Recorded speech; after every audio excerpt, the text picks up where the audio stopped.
سلیمان علیہ السلام اللہ کے وہ نبی ہیں جن کو اللہ تعالیٰ نے روئے زمین کے اکثر حصے پر بادشاہی عطا فرمائی.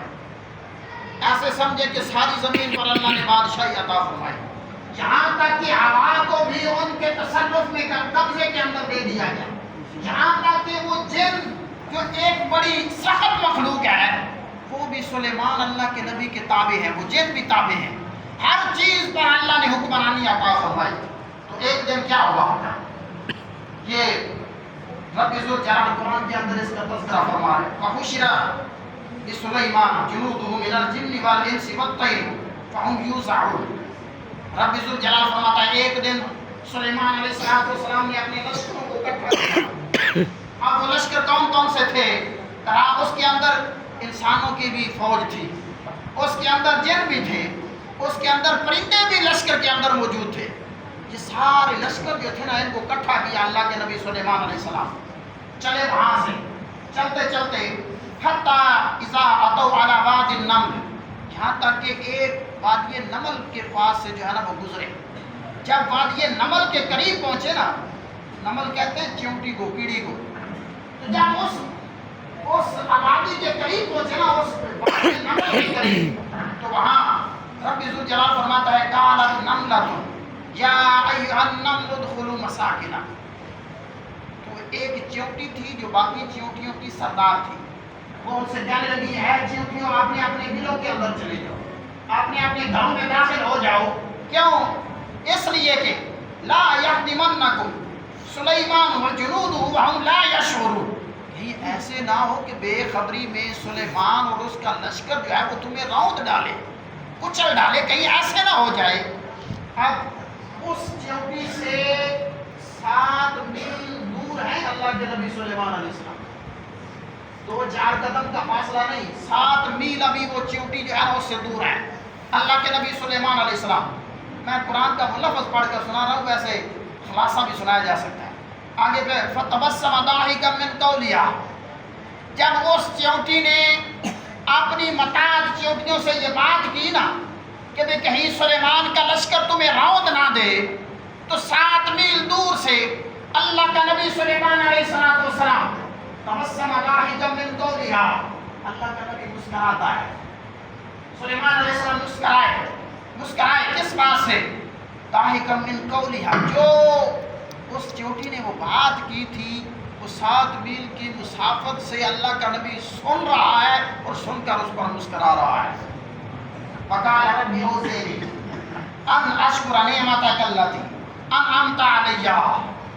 پھر کیا کہہ رہا ہے؟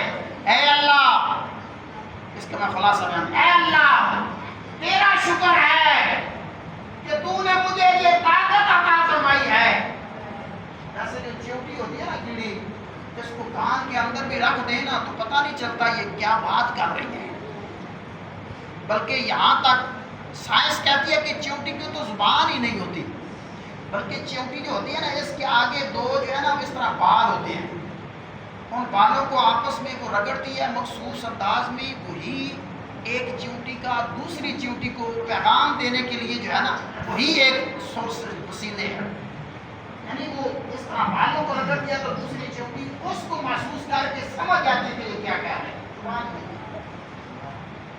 اور ہم اگر چیونٹی کو کان کے اندر رکھے پھر بھی پتہ نہ چلے کہ بالوں کو رگڑ رہی ہے، کیا کہہ رہی ہے.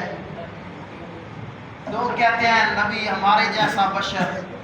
میں کہتا ہوں رب قرآن کے اندر فرما رہا ہے اللہ کا نبی سلیمان علیہ السلام 7 میل دور سے وہ چیونٹی کی آواز کو سن بھی رہا ہے اور سمجھ بھی رہا ہے، اور اس کی بات کو سن کر پھر اس پر تبسم بھی فرما رہا ہے، مسکرا رہے ہیں.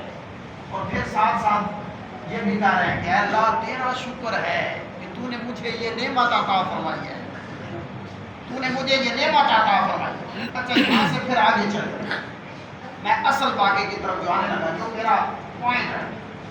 وَتَفَقَّدَ الطَّيْرَ فَقَالَ مَا لِيَ لَا أَرَى الْهُدْهُدَ. پھر یہ لشکر پورا ایک جگہ پر جب ٹھہرایا نا تو ہدہد پرندہ جو تھا نا وہ نہ مل رہا. یہ پرندہ جو ہدہد ہے نا یہ اس کی ڈیوٹی یہ تھی کہ یہ جہاں لشکر ٹھہرایا جاتا تھا وہاں ایک جگہ پر آ کر کرتا تھا. اس کو اللہ تعالیٰ نے اتنی حس دی ہے نا کہ یہ ہوا بھی اٹھتا ہوا نا محسوس کر لیتا ہے کہ یہاں پانی قریب ہے یا دور ہے زمین کے اندر. اس کی یہ ڈیوٹی تھی. اب جب وہ لشکر کو ٹھہرایا گیا, پانی کی ضرورت محسوس ہوئی, تو اس نے وہ نشاندہی کرنی تھی. جنہوں نے وہ کنواں نکال دینا ہے, وہ کر دینا جنہوں نے نہیں بھی مل رہا. اب اللہ کے نبی سلیمان علیہ السلام کیا کہتے ہیں؟ لَأُعَذِّبَنَّهُ عَذَابًا شَدِيدًا أَوْ لَأَذْبَحَنَّهُ أَوْ لَيَأْتِيَنِّي بِسُلْطَانٍ مُّبِينٍ. اللہ کا نبی کہتا ہے بھی پرندہ کیوں غائب ہوا؟ اس کی ڈیوٹی تھی, ڈیوٹی پر حاضر کیوں نہیں ہوا؟ اب وہ جب آیا نا میرے پاس, عذابًا شدیدًا, میں اسے سخت عذاب دوں گا, سخت سزا دوں گا. اور یہ مفسرین کا وہ سخت سزا کیا تھی؟ اللہ کے نبی کہنے لگے میں اس کے نا پنکھ جو ہے نا کھاب وہ کھیڑ کر نا چیونٹیوں کے بل کے اوپر رکھ دوں گا کہ اسے کھاتی رہے. یہ اسے عذاب دیا جائے گا, یا پھر اس کو دھوپ کے اندر پھینک دیا جائے گا. اس کے پنکھ جو ہے نا ان کو توڑ کر دھوپ میں پھینک دیا جائے گا. اس نے نافرمانی کیوں کی ہے؟ یا پھر اَوْ لَيَأْتِيَنِّي بِسُلْطَانٍ مُّبِينٍ, یا پھر کوئی واقعہ عذر پیش کرے گا کہ کیوں غیر حاضر ہوا ہے. آگے فَمَكَثَ غَيْرَ بَعِيدٍ, اب تھوڑی ہی دیر گزری تھی, یہ باتیں کوئی سمجھ نہیں والی, تھوڑی ہی دیر گزری تھی. فَقَالَ أَحَطْتُ بِمَا لَمْ تُحِطْ بِهِ وَجِئْتُكَ مِنْ بِنَبَإٍ يَقِينٍ. تھوڑی دیر گزری ہے تو وہ پرندہ آ گیا.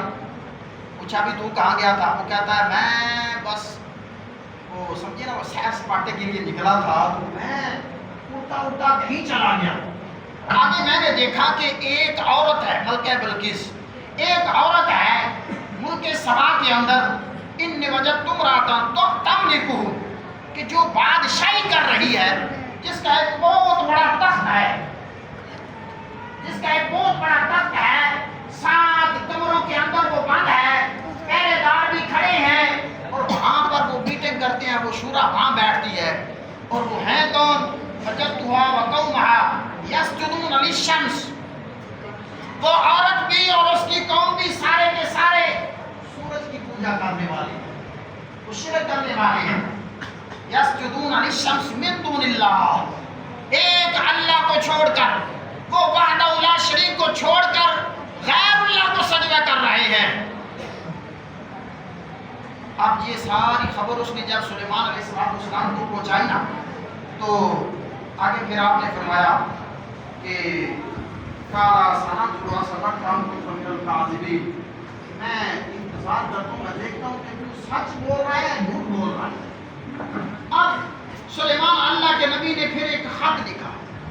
وہ خط لکھا اور خط اس عورت کی طرف لکھا, اسی پرندے کو دیا بھی اس خط کو چونچ کے اندر پکڑ لے اور جا کر اس عورت تک پہنچا دے. اب وہ پرندہ اڑا. یہاں یہ سلیمان علیہ السلام جو خط لکھا تھا نا, اس کا مضمون کیا تھا؟ انہ من سلیمان و انہ بسم اللہ الرحمن الرحیم. یہ واحد ایسا قرآن کے اندر مقام ہے جہاں صرف بسم اللہ شریف درمیان کے اندر ہے. ویسے تو سورتوں کے شروع کے اندر ہر سورت کے شروع میں بسم اللہ آتی ہے نا, یہ قرآن کے درمیان یعنی سورت کے درمیان میں یہ بسم اللہ ہے. یہ اصل میں وہ سلیمان علیہ السلام نے جو خط لکھا تھا اس کی ابتدا انہوں نے ایسے کی تھی, انہ من سلیمان, یہ سلیمان کی طرف سے ہے, وَإِنَّهُ بِسْمِ اللَّهِ الرَّحْمَنِ الرَّحِيمِ. اس سے یہ بھی پتہ چلتا ہے ہر کام کرنے سے پہلے رب کا نام لینا چاہیے, بسم اللہ شریف پڑھنی چاہیے. خط لکھیں تو اس پہ بھی بسم اللہ شریف شروع میں لکھنی چاہیے.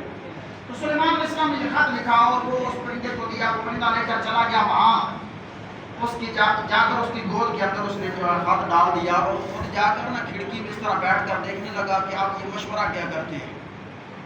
یہ عورت, اب عورت نے کیا کیا, جو اپنے اس نے مشیروں کو بلایا, وزیروں کو بلایا, وہ سارے اکٹھے کر کے نا وہ کہنے لگے قال یا ایھا الملأ افتونی فی امری ما کنت قاطعۃ. وہ کہنے لگی او میرے مشیروں وزیروں, میں تم سے مشورہ مانگتی ہوں, یہ میرے پاس ایک عزت والا خط آیا ہے, اس کے بارے میں تم سے ایک مشورہ کرنے لگی ہوں, بتاؤ کیا کرنا چاہیے.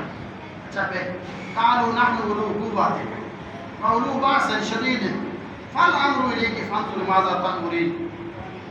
آپ کا قرآن کہتا ہے بھی جب اس عورت نے اپنے مشیروں سے مشورہ لیا نا تو وہ کہنے لگے بھی ہم بڑے قوت والے، ہم بڑی طاقت والے، ہمارے پاس فوج بھی ہے، ہمارے پاس ہتھیار بھی ہیں لڑائی کے لیے، ہمارے پاس فوج ہے، پاور ہے، ہم جو ہے نا وہ جھکنے والے نہیں، ہم تو اس سے لڑائی کریں گے۔ وہ کون ہوتا ہے ہمیں دھمکیاں دینے والا؟ آگے سے مشیر نا یہ اسے مشورہ دینے لگے، بس وعدے نا بھی بادشاہ کامیابی مشیری کرتے تھے، ڈوبتے بھی مشیری نہیں۔ اب انہوں نے یہ مشورہ دیا بھی ہم جنگ کریں گے، لیکن عورت وہ بڑی سیاਣੀ تھی، وہ کیا کہتی قالت ان الملوک اذا دخلوا قرية، کہنے لگی بھی جب جس بستی میں جس ملک کے اندر بادشاہ لڑائی کرے وہاں رہتا پھر کچھ بھی نہیں، وہ جو ہار گیا وہ تو ہار گیا، جو جیتنے والا آتا ہے نا رہتا اس کا بھی کچھ نہیں ہے۔ عورت اتنی سیاਣੀ تھی، کہنے لگی نہیں ایسے نہیں، اور کہ کیا ہے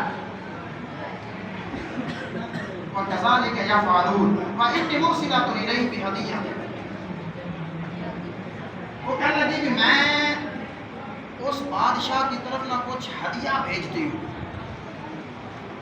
کچھ نہ تحفے تحائف میں اسے نہ بھیجتی ہوں۔ فَنَاظِرَةٌ بِمَا يَرْجِعُ الْمُرْسَلُونَ، پھر انتظار کرتے ہیں کہ وہ تحفے تحائف قبول کرتا ہے یا کیا جواب دیتا ہے۔ یعنی کسی سے فتویٰ لینا ہو تو 5000 کا نوٹ دکھائیں تو فتویٰ بدل جائے،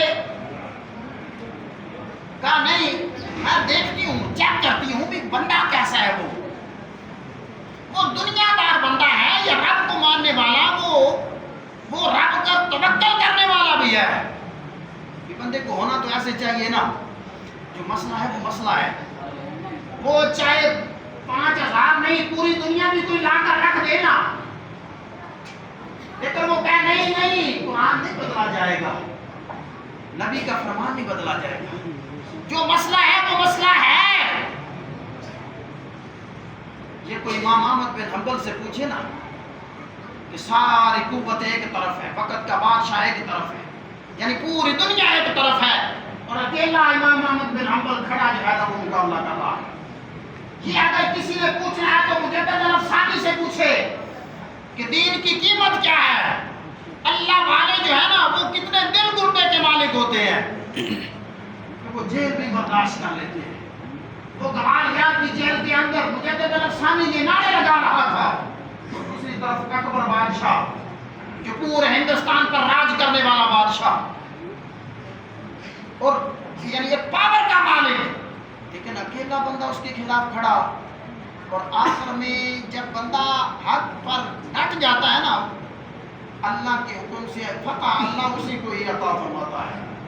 اور یہ اگر کسی نے پوچھنا ہے اس صدی کے اندر پھر کوئی وہ کہتے ہیں نا کہ خادم حسین رضوی کا تو کوئی جوتا بھی نہیں خرید سکا، یہ تو گواہ ہے نا، ہم زمانے والے گواہ ہیں اس بات پر۔ اب اس عورت نے کہا کہ میں کوئی ہدیہ بھیجتی ہوں، پیسہ دکھاتی ہوں، کوئی تحفے دکھاتی ہوں اور چیک کرتی ہوں بندہ کیسا ہے۔ اچھا اس نے جو ہے نا بڑے تحفے تحائف یہاں تک کہ سینکڑوں اونٹوں پر لدا ہوا جو ہے نا خزانہ بھیج دیا، نوکر چاکر پوشاکیں کیسے کیسے اس نے جو ہے نا قیمتی جوہرات جو ہے نا وہ بھیج دیے، اور وہ سارے کے سارے جب سلیمان علیہ السلام کے پاس پہنچے نا لے کر تو آگے کیا ہوا، فلما جاء سلیمان قال اتمدوننی بمال فما آتانی اللہ خیر مما آتاکم۔ اب یہ ہے اللہ کا نبی، یہ ہے ایک اللہ کو ماننے والا، پھر اللہ پر توکل کرنے والا، اور پھر اپنی امت کو سبق دینے والا اللہ کا نبی۔ یہ جب وہ سارے خزانے پہنچ گئے نا سلیمان کے پاس، آپ نے کہا نہیں نہیں ان کو اونٹوں سے اتارنا بھی نہیں ہے، چیک کرنا تو دور کی بات نا، ان کو اونٹوں سے اتارنا بھی نہیں ہے، یہ خچروں پر خزانہ اسی طرح لگا رہے اور واپس لے جاؤ۔ تم کیا سمجھتے ہو میں کنگال ہوں؟ تم کیا سمجھتے ہو کہ یہ خزانہ مجھے دکھا کر تم نہیں کر لو گے، تم مجھے خرید لو گے؟ نہیں نہیں ایسے نہیں ہو سکتا، بلکہ فرمایا خیر مما آتاکم فما آتانی اللہ خیر مما آتاکم، مجھے جو اللہ نے عطا فرمایا ہے نا وہ تمہارا اس کے مقابلے میں تو یہ مکھی کے پر کے برابر بھی نہیں ہے، یہ تمہارا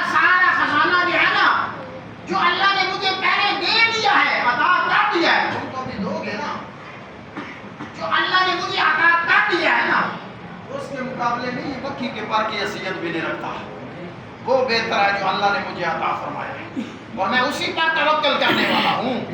یہ ہے ایمان والوں کا راستہ، یہ ہے اولیاء اللہ کا راستہ، یہ نبیوں کا راستہ ہے۔ اچھا پھر کیا ہوا؟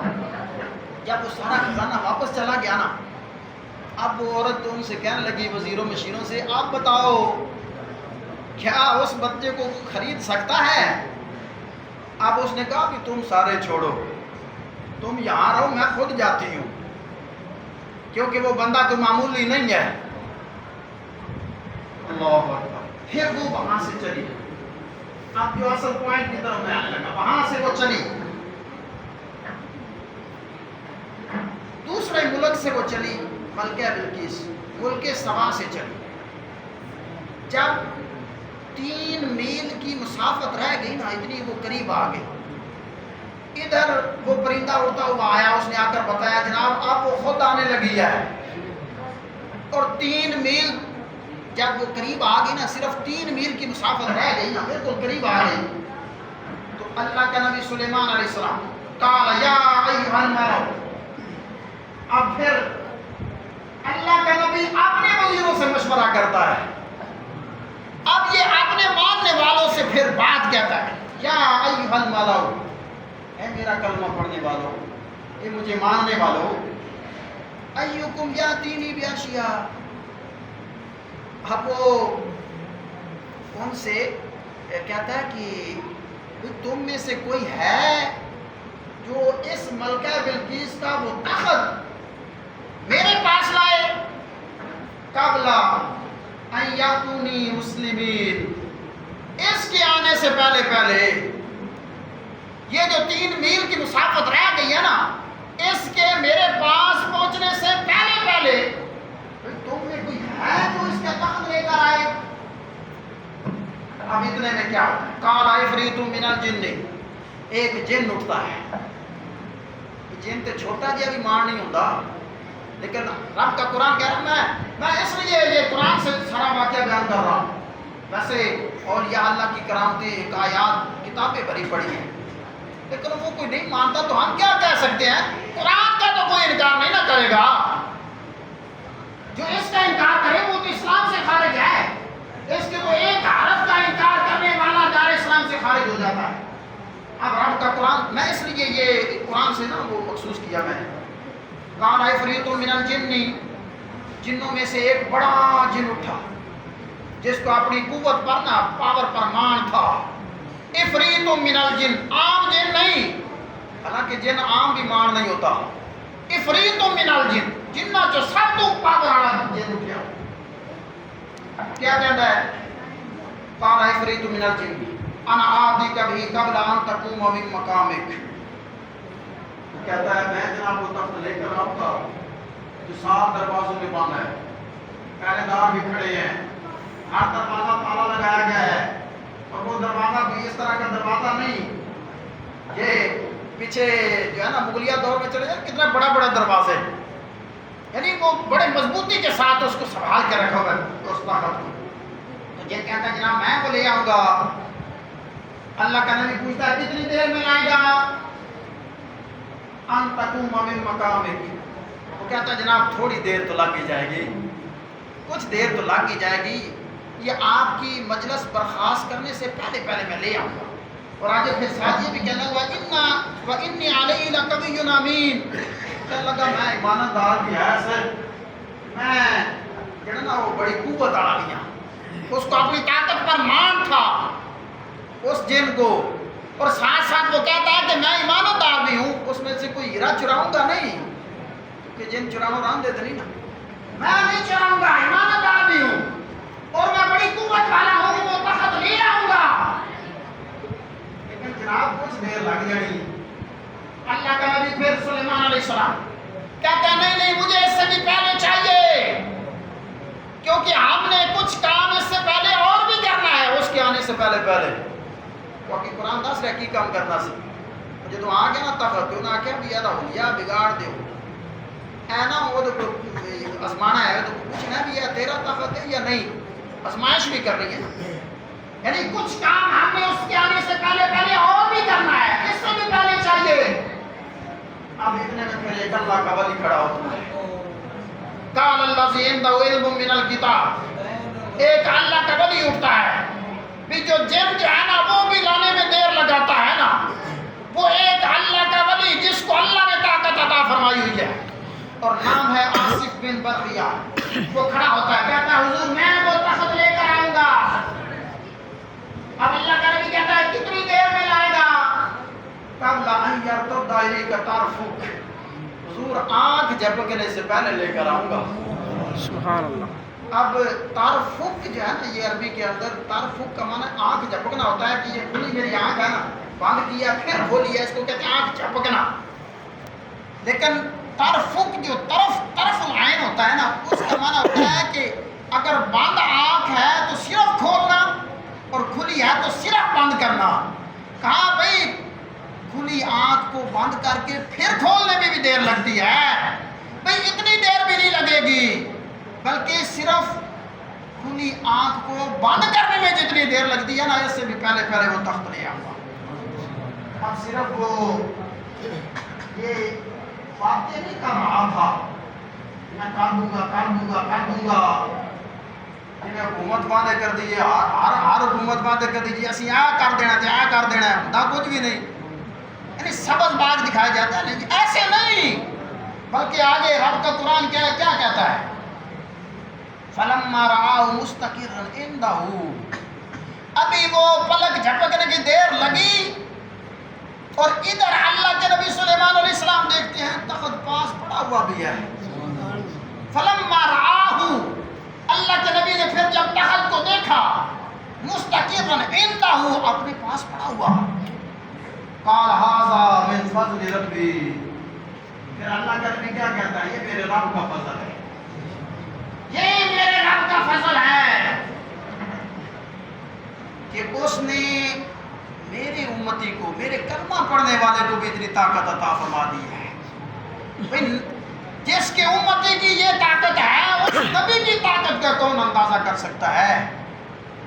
اور اس نبی سلیمان کی طاقت کا اگر اندازہ نہیں ہو سکتا تو جو سلیمان کا بھی امام ہے، جو سارے نبیوں کے تاجدار ہیں، جو سارے نبیوں کے امام ہیں، جن کے پیچھے مقصد اقصا کے اندر سارے نبی مقتدی بن کر کھڑے ہیں، اس آمنہ کے لال کی طاقت کا اندازہ کون کر سکتا ہے؟ اور پھر یہ سلیمان علیہ السلام کے ایک امتی کا ذکر ہوا. رب نے قرآن کے اندر اس کرامت کا ذکر فرمایا اور انہوں نے وہ تخت لا کر بھی دکھایا.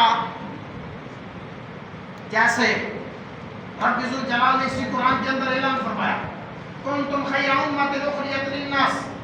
فرمایا تم بہترین امت ہو. امت اس سے پہلے بھی دنیا کے اندر آئی، لیکن جو مقام و مرتبہ اس امت کو اللہ تعالیٰ نے عطا فرمایا پہلے کسی امت کو نہیں دیا گیا. جو طاقت اور قوت رب ذوالجلال نے اس امت کے ولی کو عطا فرمائی، وہ پہلے ولیوں کو نہیں ہے. پتہ چلا آصف بن برقیہ سے بھی زیادہ طاقت رکھنے والا داتا علی اجمیری ہے.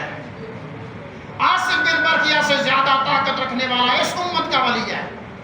بلکہ میں اسی کو پھر قرآن سے ہی ثابت کرنے لگا. اسی قرآن کے اندر رب ذوالجلال نے ایک اور ولی کا تذکرہ کیا، اور وہ ہے موسیٰ علیہ السلام کا امتی. موسیٰ علیہ السلام کا یعنی آپ کا کلمہ پڑھنے والا وہ اللہ کا ولی. اس قرآن کے اندر سورت ہے جس کا نام ہے سورہ مومن، اور وہ سورت مومن اس اللہ کے ولی کے نام پر رکھی گئی ہے. اس سورت کے اندر نا اس ولی کا ذکر ہے اور اس مومن کا ذکر ہے جو موسیٰ علیہ السلام کا کلمہ پڑھنے والا ہے. رب نے اس قرآن کے اندر اس کا تذکرہ کیا. اب ہوا کیا؟ موسیٰ علیہ السلام نے جب یہ واقعہ تو لمبا ہے، میں وہ نہیں چھیڑتا. موسیٰ علیہ السلام سے نا ایک قتل ہو گیا تھا. یہ جو قبطی تھا نا ایک مارا گیا، اور پھر وہ بات جب فرعون تک پہنچی، دربار تک پہنچی، انہوں نے آپس میں مشاورت کیا. یہاں تک طے ہوا کہ موسیٰ علیہ السلام کو جو ہے نا وہ سزا دی جائے، پھانسی دے دی جائے. جو وہ بندہ تھا وہ بھی ان میں ہی بیٹھا ہوا تھا. اس نے جب یہ بات سنی تب وہ دوڑتا ہوا جا رجل من اقصى المدینہ تھی، وہ دوڑتا ہوا جو ہے نا وہ آیا اور آ کر اس نے موسیٰ علیہ السلام سے کہا کہ آپ یہاں سے نکل جائیں کیونکہ یہ قوم آپ کو قتل کرنے کا منصوبہ بنا رہی ہے. اب وہ چھپے چھپے نا موسیٰ علیہ السلام پر ایمان لا چکا تھا. جو چھپ کر موسیٰ علیہ السلام پر ایمان لایا، رب ذوالجلال نے قرآن کے اندر اس کا ذکر کیا، اس انداز میں ذکر کیا کہ پوری قرآن کی سورت اس کے نام پر نازل کی، سورہ مومن. کتنا شانوں والا وہ اللہ کا ولی ہے، لیکن پھر بھی چھپ چھپ کر ایمان لایا. اب مولا مشکل کشا علی المرتضیٰ کوفہ کی جامع مسجد کے اندر منبر پر بیٹھے، آپ نے سوال کیا، اے لوگوں بتاؤ، اب دیکھنا اس ولی کا کیا مقام ہے اور اس امت کے ولی کا کیا مقام ہے. مولا مشکل کشا کیا فرماتے ہیں، اے مجھے سننے والوں، اے میرا دم بھرنے والوں، اے مجھ سے محبت کرنے والوں، مجھے ایک بات کا جواب تو دو. آج حضور کیا بات ہے؟ فرمایا یہ بتاؤ، قرآن تم نے بھی پڑھا ہے، قرآن میں نے بھی پڑھا ہے. اس قرآن کے اندر وہ موسیٰ علیہ السلام کا آل بنی اسرائیل میں سے جو وہ ایک مومن تھا، رب نے اس کا ذکر کیا ہے. اب مجھے یہ بتاؤ، جس ولی کے قصیدے رب قرآن کے اندر گا رہا ہے، رب جس کا ذکر قرآن میں فرما رہا ہے، کیا وہ اللہ کا ولی افضل ہے یا صدیق اکبر افضل ہے؟ حضور کا امت ہی افضل ہے، حضور کی امت کا ایک ولی افضل ہے. اب مولا علی نے یہ سوال کیا، سامنے سے کوئی جواب نہ دے سکا. علی کے ہوتے ہوئے کون جواب دے؟ لیکن پھر مولا مشکل کشا اپنا چہرہ مبارک نہ اس طرح دکھا لیا اور اتنا روئے کہ داڑھی مبارک نہ آنسوؤں سے تر ہو گئی. اور مولا علی کی داڑھی کتنی تھی، اسی ضمن میں یہ بات کرتا چلا جاؤں، روایات سے، صحیح روایات سے ثابت ہے کہ مولا مشکل کشا کی داڑھی آپ کے سینے کو گھیر دیتی تھی. یہ خشخشی داڑھی اور چھوٹی چھوٹی داڑھی رکھنا یہ علی کی سنت نہیں ہے. ایسے داڑھی تو نبی کی سنت ہے نا. سارے نبیوں نے داڑھی رکھی، سارے صحابہ نے داڑھی رکھی، سارے اہل بیت کے افراد نے داڑھی رکھی، اور مٹھ بھر داڑھی سے کم کسی کی بھی نہیں تھی. مولا مشکل کشا کی داڑھی تو پورا سنت گھیرے تھی. اب مولا علی اپنا چہرہ جو نا اس طرح دکھا کر رونے لگے، آنسو آنکھوں سے نکلنے لگے، یہاں تک کہ داڑھی بھی تر. پھر چہرے کو اٹھایا، فرمانے لگے اچھا تم جواب نہیں دیتے تو میں تمہیں بتاؤں. اے مدینہ العلم، باب مدینہ العلم، آپ اس پہ بتائیے. تو مولا مشکل کشا فرمانے لگے، ایک طرف وہ موسیٰ علیہ السلام کا امتی، وہ اللہ کا ولی جس کا رب نے قرآن کے اندر ذکر کیا. لوگ کہتے ہیں کہ صحابہ کا ذکر نہیں ہے، یہاں تک کہ پھر فرد رب نے اس قرآن کے اندر نبی کے صحابہ کا بھی ذکر کیا. صدیق اکبر تو وہ ہستی ہیں کہ جن کا خصوصیت کے ساتھ ذکر کیا. وہ غار کے اندر جب صدیق اکبر جو نبی علیہ السلام کے ساتھ گئے تو مولا مشکل کشا فرمانے لگے کہ ایک طرف وہ موسیٰ علیہ السلام کو ماننے والا ہو اور اس کو عمر اتنی دی جائے جتنی اللہ کے نبی نوح علیہ السلام کو دی گئی. 950 سال تبلیغ کی تھی نا نوح علیہ السلام، یعنی اتنی لمبی عمر اس اللہ کے ولی کو مل جائے نا جو موسیٰ علیہ السلام کو ماننے والا ہے، اور وہ 24 گھنٹے یعنی ہمہ وقت عبادت کرے. فرمایا اس کی یہ ساری زندگی کی عبادت ایک پلڑے کے اندر ہو اور دوسرے پلڑے کے اندر صدیق اکبر کی زندگی کا صرف ایک لمحہ رکھا جائے نا، ایک لمحہ. اس ولی کی ساری زندگی کی عبادت صدیق اکبر کے ایک لمحے کا بھی مقابلہ نہیں کر سکتی ہے. یہ اس امت کے اولیاء کا مقام ہے. اس امت کے ولیوں کو رب نے پہلے ولیوں پر بھی فضیلت عطا فرمائی ہے، درجے عطا فرمائے ہیں. اگر آصف بن برقیہ کو رب نے اتنی قوت دی ہے کہ وہ جناب پلک جھپکنے میں اتنا بڑا تخت 40 ہاتھ لمبا، 40 ہاتھ چوڑا، 40 ہاتھ اونچا، 60 ہاتھ لمبا تخت لا سکتا ہے، اس امت کے بندیوں کا کیا مقام ہے؟ اللہ نے ان کو پہلی امتوں سے بھی زیادہ درجہ عطا فرمائے. تاجدار ختم نبوت